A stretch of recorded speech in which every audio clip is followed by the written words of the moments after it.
एक कहानी है कि एक गुरुजी थे और वो गुरुजी जो है अपने शिष्य से कहे थे कि बेटा हम बाहर जा रहे हैं, आश्रम के ठीक से देख रेख करना और सावधानी बरतना, कंचन से या कीर्ति से या कामनी से बच के रहना। गुरुजी जो है बाहर चले गए, शिष्य जो है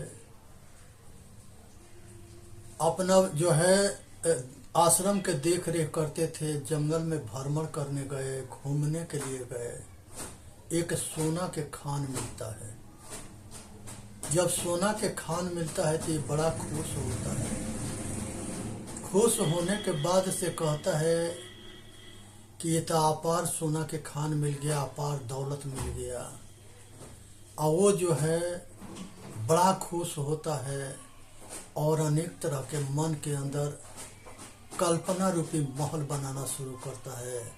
आश्रम बनवाएंगे, धर्मशाला बनवाएंगे, परमार्थ करेंगे, तीर्थ करेंगे, पता न क्या क्या करता है, ऐसे कल्पना करता है। उसके बाद से जो है दो मजदूर के बुलाता है और वो दोनों मजदूर जो है आते हैं, सोना खोदने जाते हैं। उसमें से वो दोनों आपस में बात करते हैं कि अगर ये सोना जो है, बाबा अकेले हैं, हम दो हैं, अगर ये बाबा के मार के ख़त्म कर देंगे तो ये सोना हमारा हो जाएगा और हम सब अपार दौलत के मालिक बन जाएंगे। अब वो दोनों मिल करके जो है बाबा के मार करके या अपने तरफ से जान से मार करके फेंक देते हैं। और सोना कुछ ले जाते हैं और कुछ ढांक के रख देते हैं। बाकी सोना जो है छिपा के वहीं खर पतवार से ढांक देते हैं कि पता ना पड़ेगा कि यहाँ कुछ है। बाकी सोना कुछ ले गए। ये जो है घायल जो है बाबा जो है रो रहा था, चिघड़ रहा था, सांस बंद हो गया था, अचेत हो गया था। वहाँ जो है कुछ ग्वाला गौ चरा रहे थे। वो सब देखे कि ये तो बाबा के किसी ने मार के फेंक दिया। वो सब जो है बाबा के पानी उन्हें पिलाए, उनके पंखा उंखा डुलाए, उनके जो है घेर करके और उनके सत्कार में लगे हुए थे। संयोग बस गुरुजी आ गए। गुरुजी देखे कि चेला तो जो है ये जो है बिल्कुल अचेत अवस्था में है, होश में ना है, बेहोश है।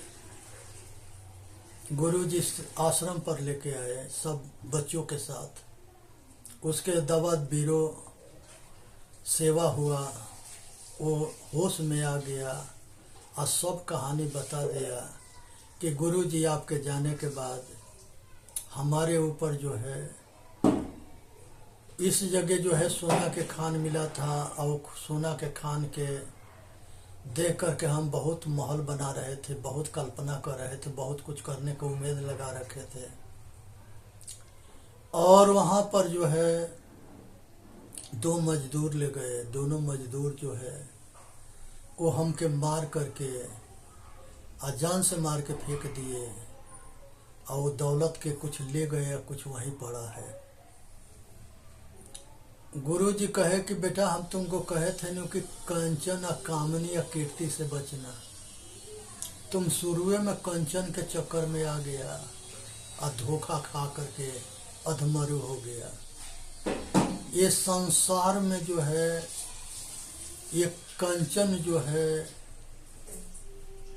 इसके लोभ जो है संसार में सबके होता है और ये सबको जो है धोखा देती है, क्योंकि इसमें कलयुग के वास होता है, कई काल होता है। इसमें जो है पाप के बाप लोभ होता है और वो लोभ जो है लोभ में सभी फेल हो जाते हैं। अब जो है कुछ दिन रहने के बाद से बाबा जो है भ्रमण के लिए फिर बाहर गए। दूसरे बार में बाबा जो है सावधान किए कि देखो अब दोबारा जा रहे हैं असावधानी रखना, कोई हरकत मत करना, और अगर सावधान ना रहोगे तब पीछे के जैसे कोई घटना ना घट जाए। इसलिए सतर्क रखना, सावधान रहना, अपना साधन भजन करना, अपना कल्याण करना। शिष्य भी जो है पूरा सतौना दिया कि गुरु जी आप चिंता मत करो, अब जो है हमारे सामने एक बार घटना घट गया है, अब दोबारा ऐसे ना होगा। गुरु जी बाहर चले गए भ्रमण में, तीर्थ में। चेला जो है वहाँ बैठ करके अपना सावधानी से अपना आश्रम के देख रेख कर रहा था। शाम के टाइम में एक लड़की जो है आती है, कुछ गहना गुड़िया के बंडल बांध के आई।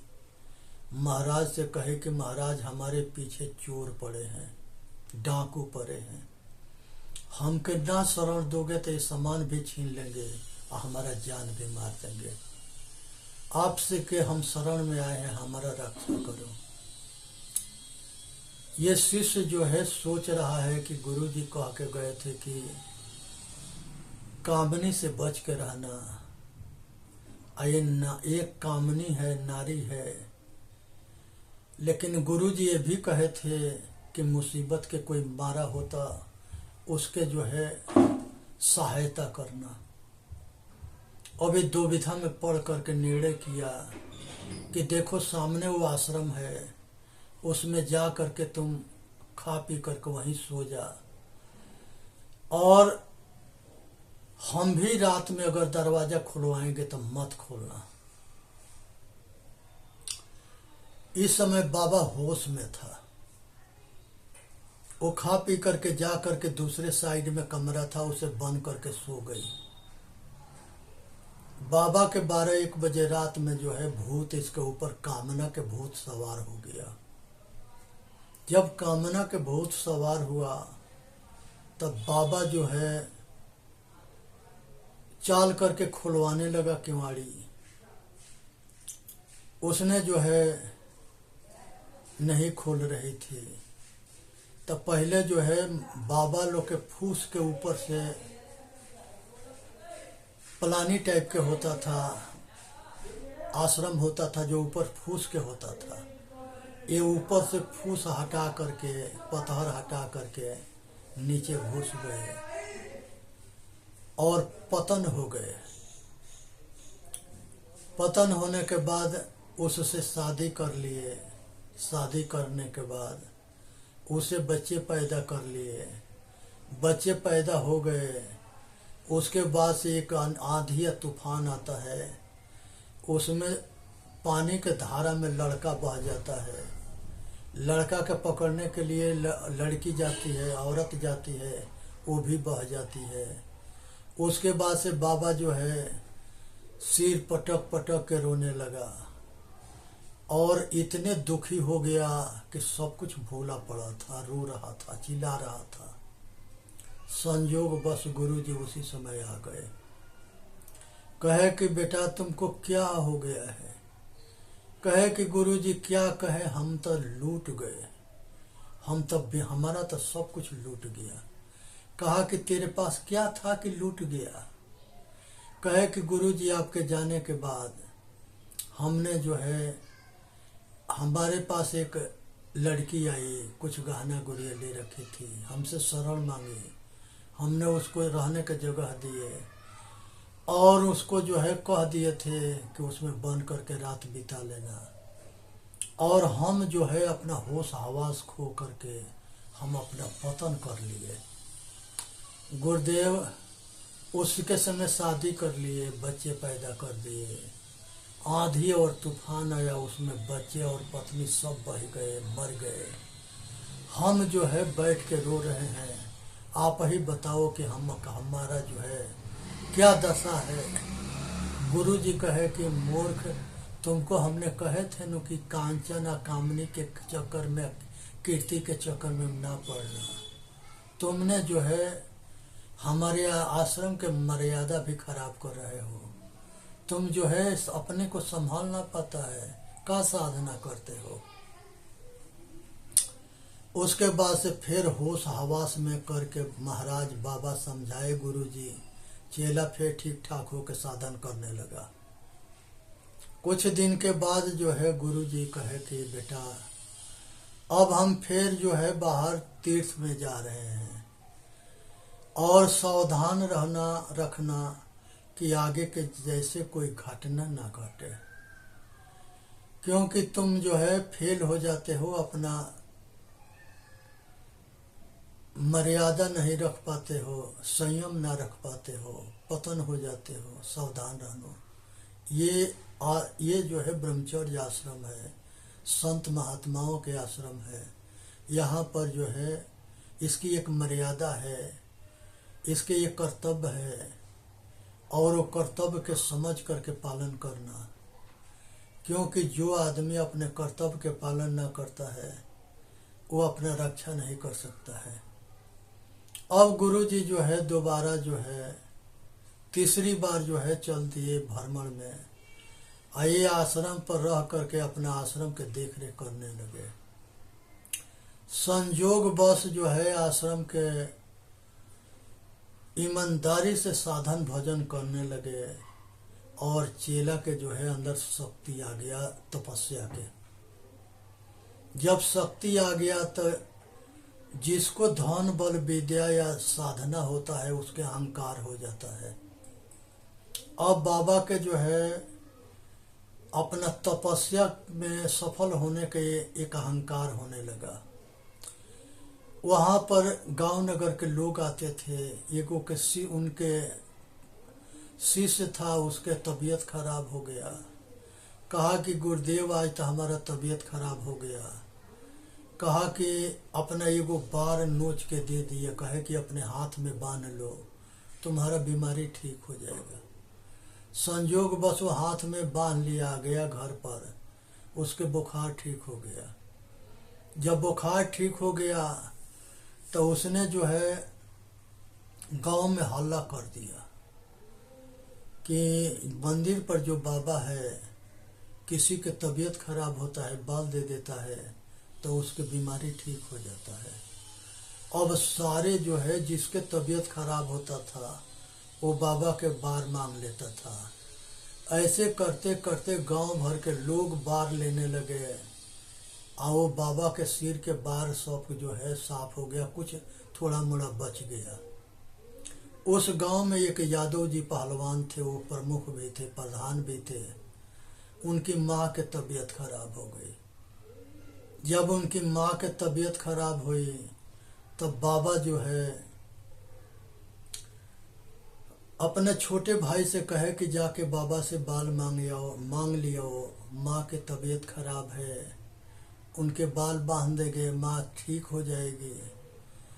छोटा भाई गया आश्रम पर, बाबा से कहा कि बाबा हमारी माँ की तबीयत खराब है, अपना बाल दे दो जिससे कि उसके बांध देंगे तो ठीक हो जाएगी। बाबा जो है गरूर में हो गए, अहंकार हो गया, कहे कि हम बाल नहीं देंगे, हमारा बाल तो सारे गांव वाले ले लिए। अब उसने जो है जाके अपने भाई से बता दिया। भाई तो अपने पहलवान भी था, अप्रधान भी था, उसके अंदर भी कम अहंकार नहीं था।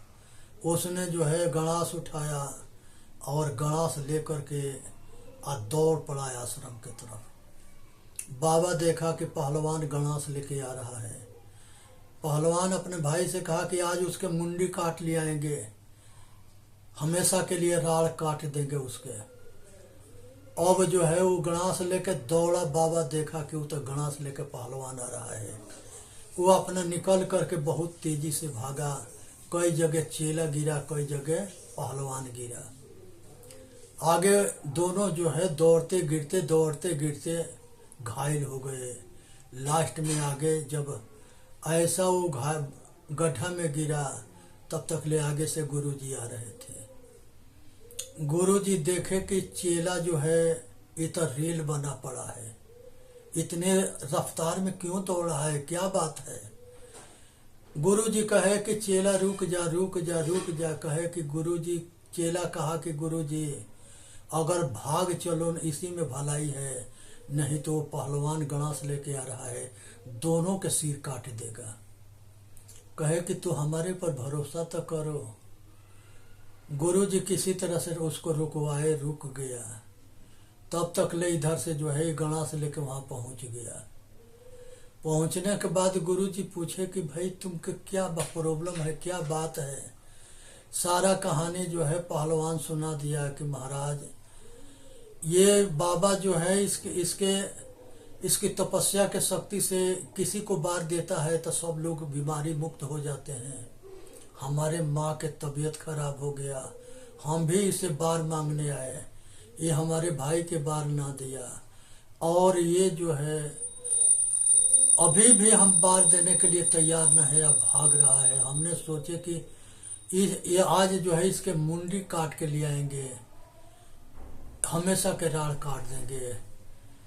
गुरु जी कहे कि बेटा जब तपस्या के शक्ति आती है तब बार भी देने की जरूरत ना पड़ता है। जो सच्चे दिल से सच्चे आदमी होता है वो दुआ दे देता है, मुंह से कह देता है, तभी उसके कल्याण हो जाता है। क्योंकि वो जगत के कल्याण के लिए इस साधु के रूप धारण करता है, जगत के कल्याणकारी महापुरुष है। वो जगत के हित के लिए साधु होता है। परमार्थ के कारण साधुन धरा शरीर। परमार्थ करने के लिए साधु के शरीर धारण करता है मनुष्य। उसमें अपना भी कल्याण करता है, समाज के कल्याण करता है। लेकिन कुछ लोग होते हैं कि जो उनका कल्याण करना चाहता है वो उसी के दुश्मन बन जाते हैं, देशद्रोही बन जाते हैं, समाज द्रोही बन जाते हैं, समाज के परिवार के अहित करते हैं, रिश्तेदार के अहित करते हैं, समाज के अहित करते हैं, राष्ट्र के अहित करते हैं, देश के अहित करते हैं। बुद्धि बिगड़ जाती है और वो जो है दूसरे के षड्यंत्र रचते हैं, दूसरे के टांग पकड़ के खींचते हैं, दूसरे के तरक्की देख के जलते हैं। जितना अपना दुख से वो दुखी नहीं होते, उतना दूसरे के सुख देख करके दुखी होते हैं।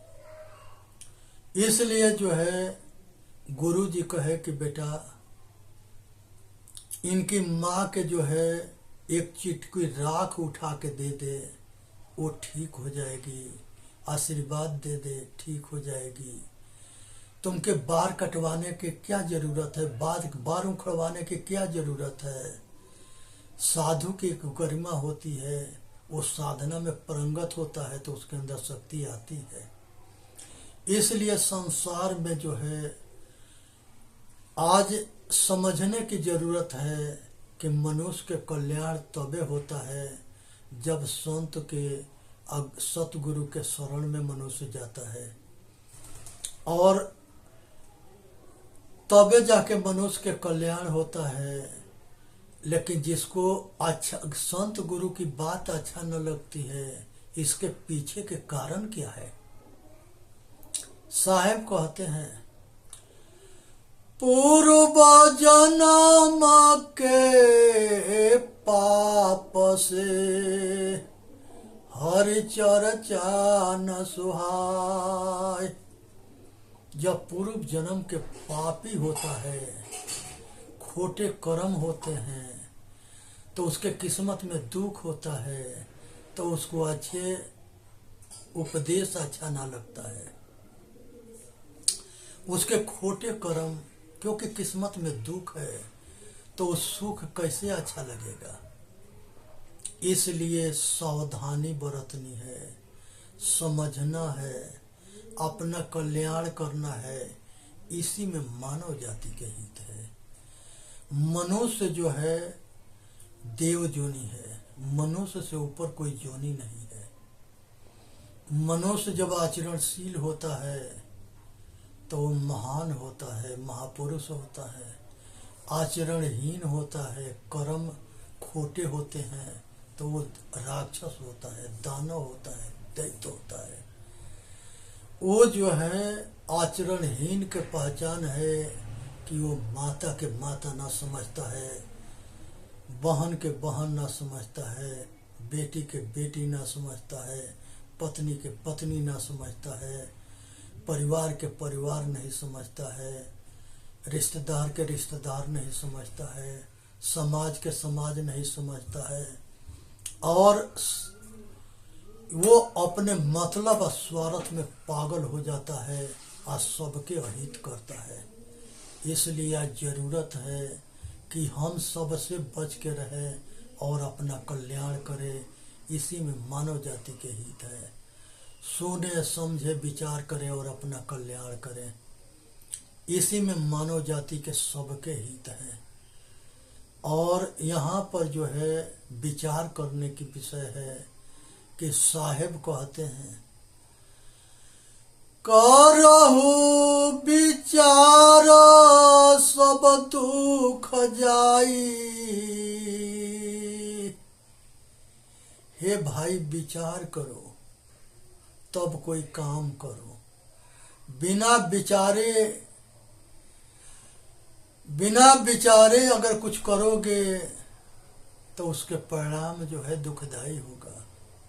विचार करके कर्म करोगे तो अच्छे कर्म होंगे और सुखी रहोगे। इसलिए आज जरूरत है कि हर आदमी जो है अपने कर्म को ठीक कर ले, मनुष्य बन करके जिए, इंसान बन करके जिए, शैतान बन के नहीं। कर्म प्रधान विश्व कर राखा, अजस करनी तो सही फल चाखा। तुलसीदास जी रामायण में कहते हैं तुलसी बाबा कि जस कर्म प्रधान विश्व कर राखा, जस करनी तो सही फल चाखा। जैसा मनुष्य कर्म करता है वैसे ही फल मिलता है। 4 वेद 6 शास्त्र में बात मिली है दोय। दुख देत दुख होत है कि सुख देत सुख होय।